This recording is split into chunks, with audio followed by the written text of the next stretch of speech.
Let's kick things off, everyone, with a little bit of Mac OS 10 Leopard. Come on, focus in. I know the light is really crappy. There it is. Brand new, just burnt, dual layer disc. Let's stick it in. Off you go. Close it up. Nice one. I want to get Leopard on this machine, guys, because in this video we will be preparing my Power Mac G4 MDD for the PowerPC Promise, which is happening very, very soon. The video after this one is going to be a quick update. I'll explain to you guys what's happening with the challenge, but the most important thing today is to get Leopard on this thing, to get all my applications on here that I'm going to use, and to get all my data on here that I will need, so all of those random little files that I'll need to refer to throughout the challenge, because I am not allowed to turn on my Mac Pro at all. So retrieving files is a necessary thing before the challenge begins, otherwise I'll be a little bit stuck because I will officially ban myself from touching my Intel machine.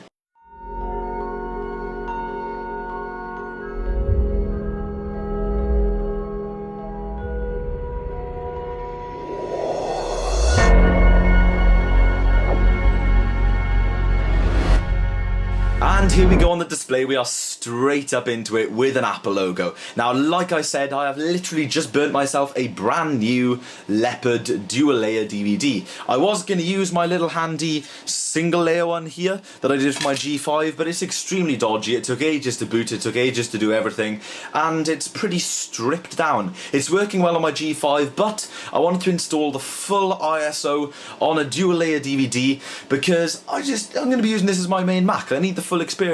Not that I'm actually going to install the additional language, printer drivers and fonts and all that stuff, but anyway, the thought is there, and putting a 7.59GB ISO instead of a 3.1GB ISO onto a DVD feels a little bit better for such a large operating system. Don't you just love it when you get that tiny little morsel of progress with these things? Now, I feel really good right now because that spinny thing has finally popped up, but I just know in the back of my head that I've got such a long way to go. We have got nothing on this machine at the moment because I erased the SSD. This is my second take of this video because the first one was just catastrophic when I was trying to use my single layer. Oh, bollocks.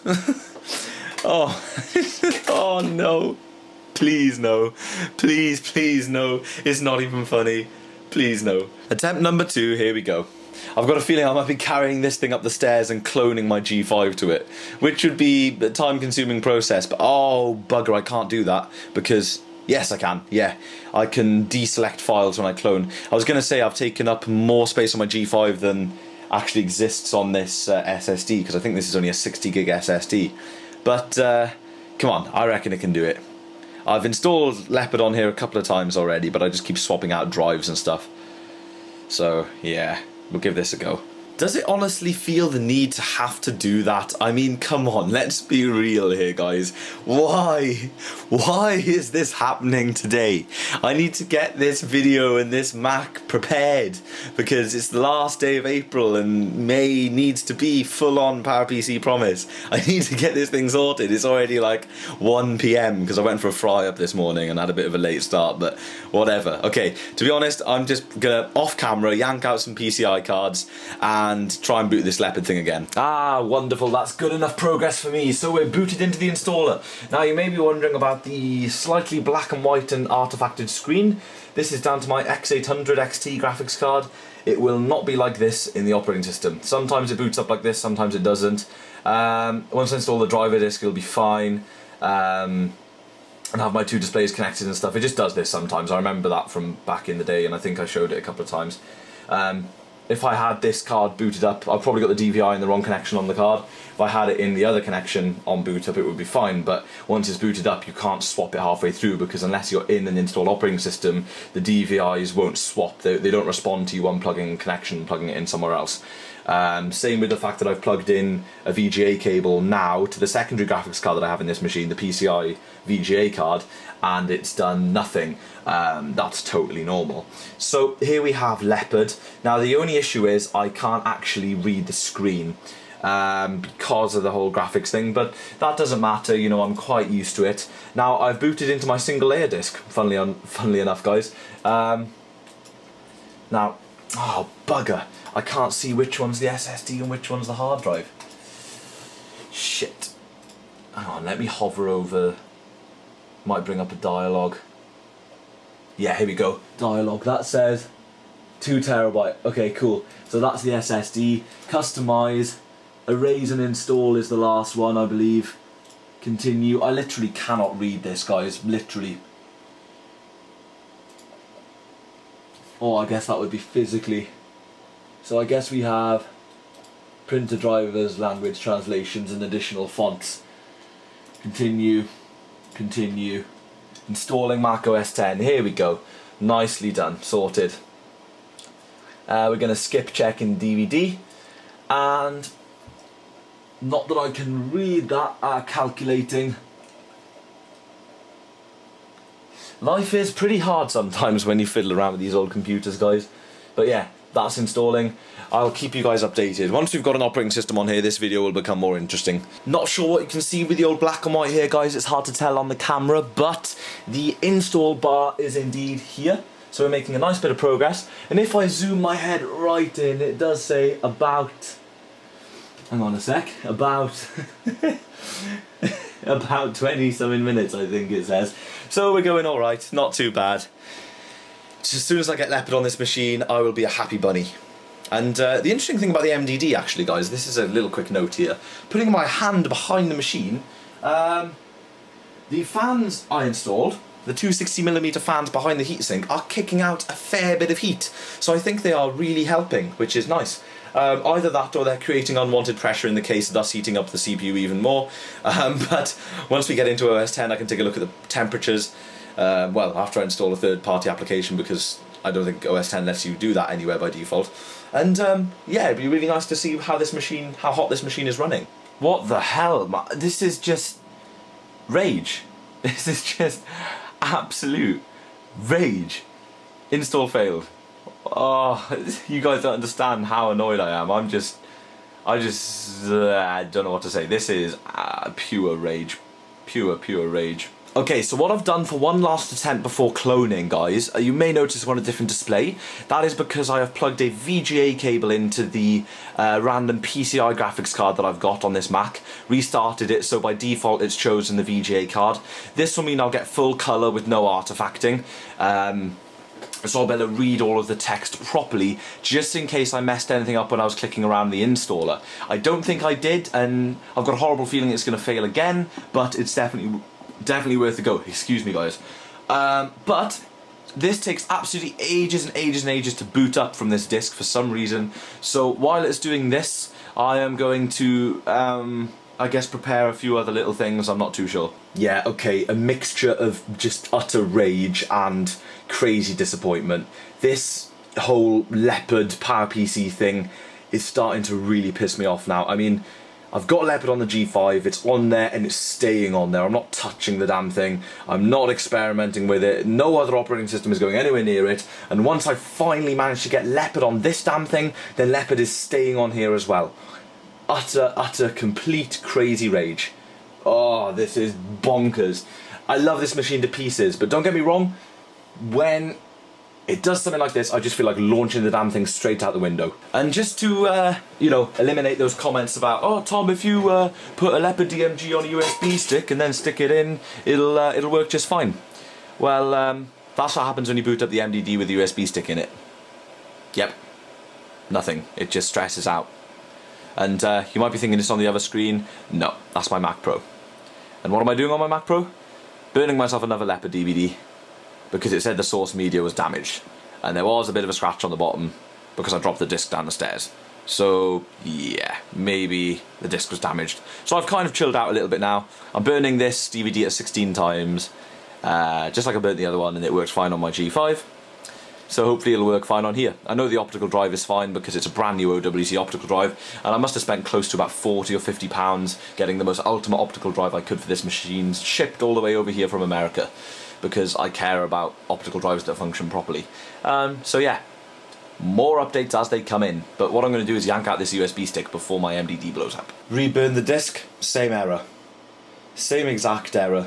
And the worst thing was, last time I got the error like halfway through the installer, this time it was right by the end. I thought I was going to install.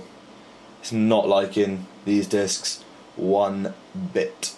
So what am I going to do now? Well, instead of going to whack my head against the hardest brick wall I can find, I'm going to carry this machine upstairs, trying to remain sane. I'm going to find a Firewire 800 to 800 cable, put this thing into target disk mode, and clone my G5. And what the hell is it doing now? It's just shut off on its own. Fair enough, whatever. Okay, so that was that. Let's clone some stuff. Naturally, my MDD refused to boot into target disk mode. It just did not want to do it for whatever reason. So, now I have done something that I really didn't want to do, but I've done it. I have dismantled my G5 once again. Now, all I've done is remove the hard drive and put it into the G4. So, what did I take out of the G4? I basically took out the 2TB green drive, the storage drive that I had in there. And now I've got the 500GB blue drive in. I've booted it up and it is working. So what I am doing is cloning the 500GB blue drive to the SSD, as you guys can see right there. I've removed some files, including logic and stuff, so I believe it's only copying over about 16 gigabytes, 15 gigabytes. I don't know why it's so much, but it just is, you know how it goes. I've removed as much stuff as I can, no idea how long it's going to take, my guess is quite a while. But anyway, hopefully when I put the G5 back together, everything will be working okay, but for now, hopefully I can just get my G4 working like this. I'll keep you guys updated. We have ultimate success, guys. Leopard is now on my G4 on the SSD. Finally. So here's the cage. That's where the SSD is sitting. This is where the green drive came out, but I don't want to use a green drive, I want a speedy drive. So this is going in my Mac Pro for general non-access storage. So that's just a dumping ground for loads of old files. I've got about 2 terabytes worth. And this, I just yanked out of my Mac Pro right now, is my 2 terabyte black. I've completely erased this because I have backed it up to a 2 terabyte external hard drive that I'm putting in the cupboard, which is my video archive for YouTube since the day I started until about late 2012. So there's 3 years of videos on here, about 250 videos I believe. Yeah, all Final Cut projects is just a big scratch disk, but it's now erased. So that's going in my MDD to act as my MDD storage, and this is going in my Mac Pro to host a load of video files. I'm editing currently off a WD 1 terabyte black in my Mac Pro, which is nearly full, so I need to dump some files on the green. Here we go, guys. Setup's looking rough as hell because I've just thrown everything together, but we're going to boot up the MDD. 3, 2, 1. Perfect timing. That was my eyesight giving up. Okay, no worries. 3, 2, 1, go. So here goes the MDD, booting up. Got both displays hooked up via DVI. Got keyboard and mouse hooked up. Got speakers hooked up. And I've got power hooked up and Ethernet. And that's it. No external peripherals yet. Now, it didn't take very long to clone at all, and I'm really pleased because the G5 was all fully updated and whatnot. So I don't have to download any Apple updates or anything, so I can get straight on to using my applications, which is great. One thing about this G4, guys, I'm going to need to install the graphics drivers. I just forgot about that. I need to find the disk, but we'll let it boot up first.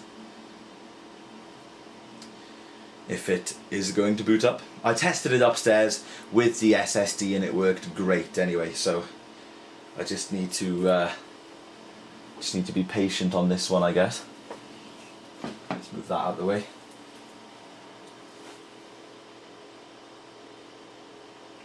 Here it goes, booting up into that funky resolution, and we've only got our primary display isn't displaying for whatever reason. Oh, here we go. Yes, there we go. It just needed a wiggle. Okay, so that's all grey and whatnot, and the other display is all stretched and stuff, so I need to find the graphics disk for my graphics driver. And after a lovely little restart, we are sorted. Now, this is a nice screen to see. I have been having bad luck today, but this is real good luck. And you may have noticed the MDD is quietened down a hell of a lot because the driver has implemented fan control into the graphics card. So everything is looking absolutely wonderful here. The only thing is we've only got one hard drive listed, so I just need to quickly open up the MDD and check the connections on the black drive. I may need to apply a jumper to it. So here's the 2TB black that I'm using in my MDD. And to limit it to 3 GB a second, which will be compatible with SATA Rev 1 as well, I've jumped those 2 pins. I had to jump pins in my 1TB black also to use in my G5, so I'm doing it with this one and it should work fine in the G4. Check it out, guys, in the corner, MDD storage. So now that I think the hardware is completely sorted, I hope it is anyway, I won't tidy up my setup yet, I'll do that at the very last stage, but I'm going to install Final Cut Express 4 HD, which is going to be the video editor that I'm going to use during the PowerPC Promise. Serial key entered and everything running smoothly. Final Cut is installing. This will be a program that I'll be spending a lot of time in, and it'll really show the speed of this MDD.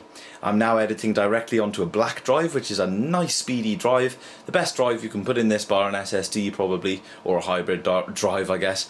But yeah, best mechanical hard drive you could probably get in this. Such a nice system.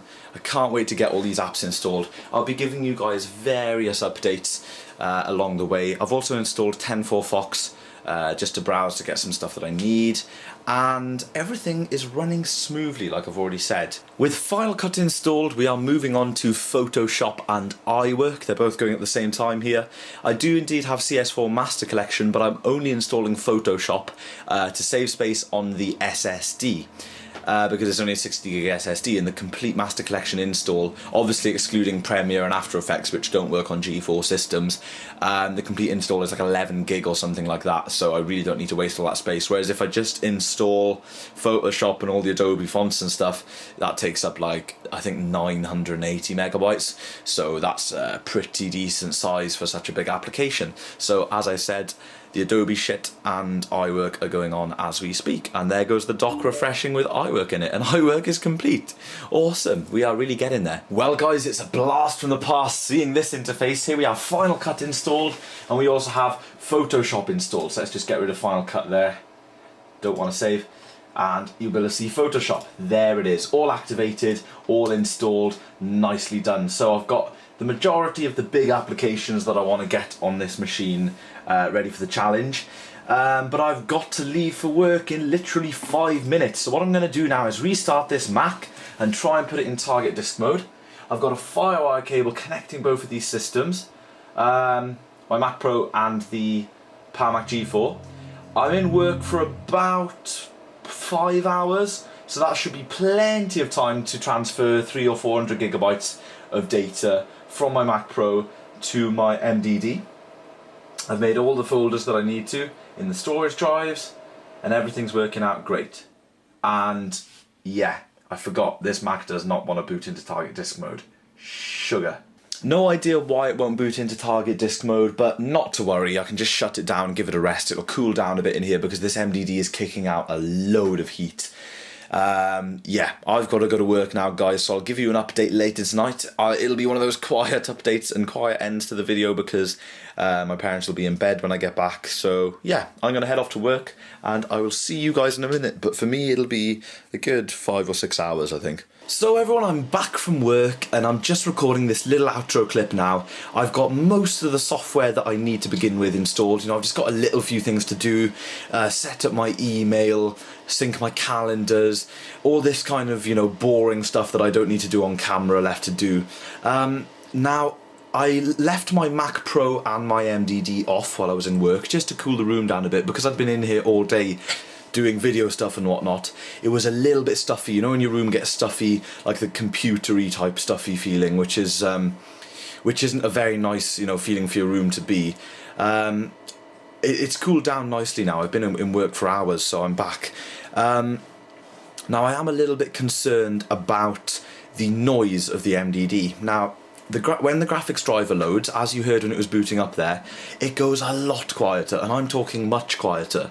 But this is the system sitting idle, and it still fairly loud. Now, I'm not a silence freak. I'm not, you know, oh, my PC has to be 100% silent. I'm really not like that at all.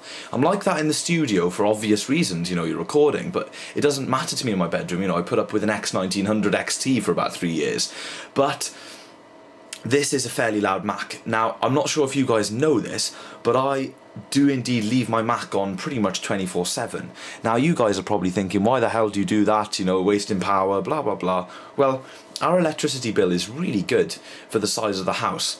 And I leave it on because during the nights, that's when my Mac does all its heavy work. That's when I upload videos, that's when I do conversions, that's when I do exporting, that's when I do everything that takes a long time. And I want to leave this Mac on overnight as well to upload, because I'm going to be uploading so many videos in June. I need to leave it overnight, so hopefully it doesn't disturb me. I mean, I'm a pretty heavy sleeper, but only time will tell, I guess, and it'll be something I can speak about during the PowerPC Challenge series of videos. So, I'm fairly tired right now, but I'm still going to edit this video and get it up tonight. It's going to be the last video that I'm editing on my Mac Pro, and then the challenge will begin, so I hope you're all really looking forward to it. I've got a pretty long night ahead of me, I think. I'm going to do a big network transfer overnight, because target disk mode isn't working. My estimate is 8 hours transfer for all of my data to transfer over the network into this G4, which is not bad at all, so I can do it while I'm sleeping. It'll be done, you know, if I set it off at midnight, it'll be done by 8 in the morning, you know, so it won't, you know, mum and dad get up after that, so when they want to use the internet and stuff, it won't be slowing them down, you know, this big chunky transfer that I'm doing overnight. So, you know, they're both going to be left on overnight tonight, Mac Pro and MDD, so I'll see what it's like tonight noise-wise. But anyway, this is all stuff that I could be mentioning in future videos, so I'm just going to shut up right now and actually get to some work editing this video and whatnot so you guys can see it. Thank you very much for watching, guys. I've said this in the last couple of my videos and things are exploding on the social networks. Please check me out on Twitter and Facebook. It really, really does help me out. It seriously does. I'm not the type of YouTuber to beg, but if you want to send me a message, I will be more likely to reply if it's on Facebook. I don't do the YouTube message stuff. It's completely broken. I hate it. Well, I don't know if it is anymore, but it was last time I used it, and I just have no patience for YouTube messages anyway, just because I get so many of them and most of them are trolls. So, yeah, contact me on all my social stuff, head over into the video description, check some stuff out in there. There's always some exciting links and whatnot going on, different things for different videos. So thank you very much for watching, everyone, and you will be seeing this, the Power Mac G4 dual 1.42 GHz, which is an absolute beast, maxed out. Look at it. You'll be seeing it in awesome action very, very soon.